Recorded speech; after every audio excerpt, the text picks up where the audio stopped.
त्रिपुरा विधानसभा चौमली शेखा बिसि 2023 o Potirai विधानसभा बाइखबजा पश्चिम रातासरा कामिनी मालाकार पाराव तंगनाय लुकुरकनो बरकनि सानमतैनो जायजर स्नामै रेनानि कक रुमानि मन्त्रि सुजांसु दास आबनतैनो बरकनि सानमुंनो बरकनि थांफायलाय सुवा हामग्राय खायनान बागै बरकनो जायजर बाहायनो स्नामै जाक तंगमानि बिसाखाखा ताबुक बायतै सामो पक्तै सालो दिबत जरावो आमचानि लुकुरक बाय थांगै o जायजर हायकबा ब्रिजनि सामु खलायजाफोनो थांनायखा मन्त्रि सुजांसु दास सामु बाहागे स्नामजागै दं हायकबा बाहागे तांजागै दं बुसुक जरातै सिगाङै थांजा आबनो तैनाय ब नायखा ताय आबन यागुलो ताम खलायना आबन तै बाहायनो ब तागिखा यागुलो लुकुबुसखौ नाराखा मन्त्रि सुजांसु दास আসলে উদ্দেশ্যটা কি এখানে আজকে পশ্চিম রাতাছড়া গ্রাম পঞ্চায়েতের 6 নং ওয়ার্ডের মালাকার পাড়াতে যে ব্রিজের কাজ চলছে ছড়ার উপরে পাকা সেতু সেটা আমরা পরিদর্শন করতে এসেছি।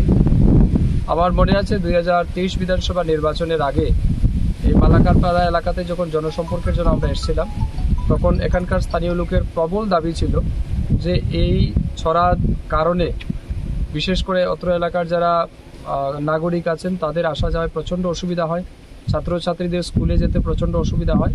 তো তাদের মূল দাবি ছিল যে আমাদের এই পাড়ার যোগাযোগ সম্প্রসারণের ক্ষেত্রে এখানে একটা পাকা ব্রিজ নির্মাণ করতে হবে।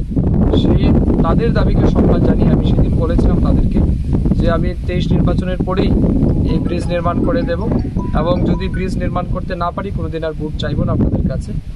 সেটাকে সম্মান দিয়েই আমরা এই ব্রিজ নির্মাণের কাজ গত 8-9 মাস আগেই শুরু হয়েছে, এখন প্রায় সমাপ্তির পথে, আরও আগামী 1 মাসের মধ্যে আমরা সেটাকে উদ্বোধন করতে পারবো। তো সেটার কাজের গুণগত মান এবং সঠিক সময়ের মধ্যে সম্পন্ন হচ্ছে কিনা না এটা খতিয়ে দেখতে আজকে এখানে এসেছি। তো আমি ধন্যবাদ জানাচ্ছি স্থানীয় পঞ্চায়েত জনপ্রতিনিধিদের, তাদেরও অত্যন্ত আন্তরিক প্রচেষ্টার কারণে সেটা সম্ভব হচ্ছে।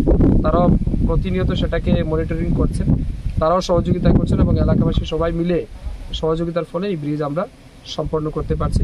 আমি মালাকার পাড়া এলাকার সমস্ত নাগরিককে অনেক শুভেচ্ছা জানাচ্ছি, অভিনন্দন জানাচ্ছি।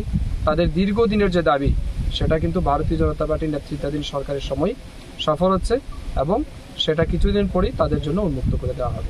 এই ব্রিজের জন্য ব্যয় কত টাকা হয়েছে? 73 করোড়ের প্রজেক্ট রয়েছে, এটা 73 লক্ষ টাকার প্রজেক্ট সেটা। তো খুব ভালো ব্রিজও তারা করেছেন এলাকার সবাই মিলে এবং এটা আরসিসি ব্রিজ এবং গ্রামের মানুষের যেটা প্রত্যাশা ছিল তার চেয়ে কিন্তু বড় ব্রিজ এখানে হচ্ছে, অর্থাৎ হেভি ভেহিকেলও কিন্তু এটার উপর দিয়ে যেতে পারে।